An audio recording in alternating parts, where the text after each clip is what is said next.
First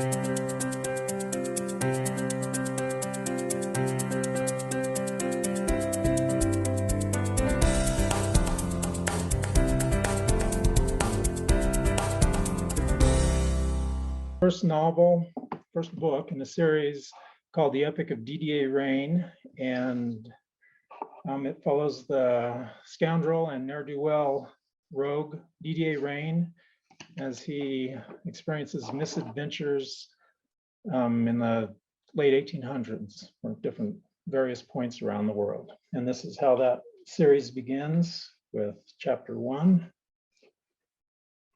This is where we meet D.D.A. Rain. Fittingly, and with the suspect irony of a prank fabricated by one of the more mischievous gods on their mountaintop, I first met Virtue after an epic bout of debauchery.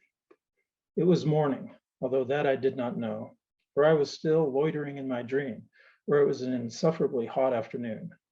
I sat on the bank of a deep, muddy river, soaking my feet, watching a tall, bearded man in a robe paddle slowly across the current in an Indian canoe.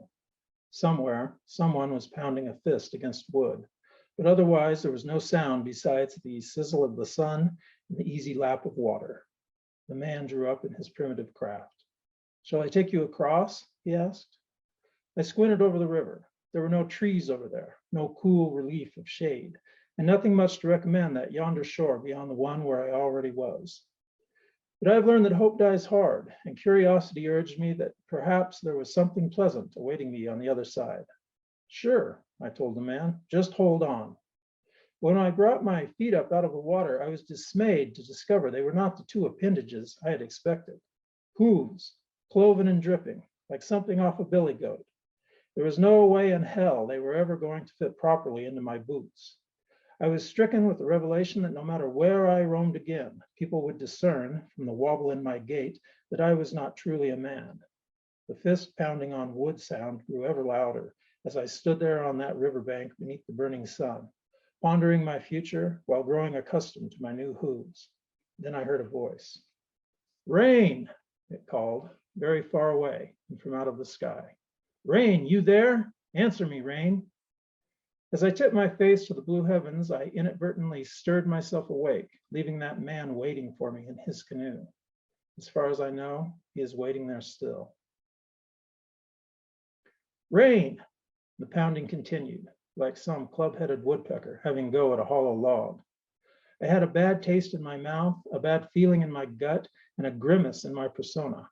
I was in no shape to enter into the waking world, but at that particular moment, I would have done anything, even something so Herculean as rise up out of bed to stop that incessant pounding. I stumbled to the door, opening it a crack. "Yes," I said in a voice even more scratched and dry than I expected. "Rain." Distantly, I recognized my go-between, the man who found the tasks that I would then perform. "Cedric Dallin," I said. "How are you?" "I'm put out, that's how I am." I could tell by his mien that what he said was true. "We had an appointment to meet our client this morning. He's been waiting, but I'm sure I don't know for how much longer."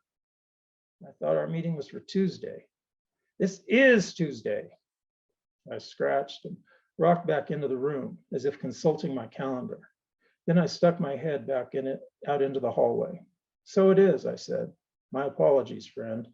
I seem to have misplaced a day." Dallin turned a color that brought to my mind the line, "My love is a red, red rose." There was spittle on his mustache. "Doggone it, Rain, this job is big, and I'm stretched so thin I can't afford to let it go. These people are prepared to pay us more money than you and I have seen in all our other jobs lumped together." "Well, can you get yourself in shape?" "Of course, I only need a minute." I commenced to close the door, but Dallin stopped it with his foot. "Rain," he whispered loudly. "Impress him, you know, in that way you have. Let the man know you speak French and such." I nodded. "Sure, Dallin." And then I closed the door. The room was unfamiliar. It smelled like a stable. The curtain was drawn and a blade of sharp white light cut in around its edges. An empty bottle stood upright on the floor in the corner, and a woman was curled up asleep beside it. She was naked, as was I, and it did not take Pythagoras to put two and two together in order to calculate the sum of our relationship. It seemed unbecoming of a gentleman to leave her in such an undignified position, and so with no small cumbersome effort, I hefted up her fleshy bulk and dropped it onto the bed. She did not wake. I pulled back the licorice tendrils of her loosened hair. Someone's little angel, I thought, albeit after she had taken a dubious turn. She might have been quite pretty, had she not been so god-awful homely. Even in sleep, she wore her difficult existence like a mask. And although I did not recall her face, I was relatively certain that given the proper illumination and from a proper angle, I might. I found $2 in my trousers pocket. One for ink and paper, I said, and one for you. I curled the coin into the girl's fist. Well, dear, I said, I hope we had a fine time. Then, in a fit of romantic delusion, I was compelled to lean over and kiss her cheek. Happy dreams, I whispered. She snored quietly while I dressed. All in all, our farewell had been highly unsatisfactory.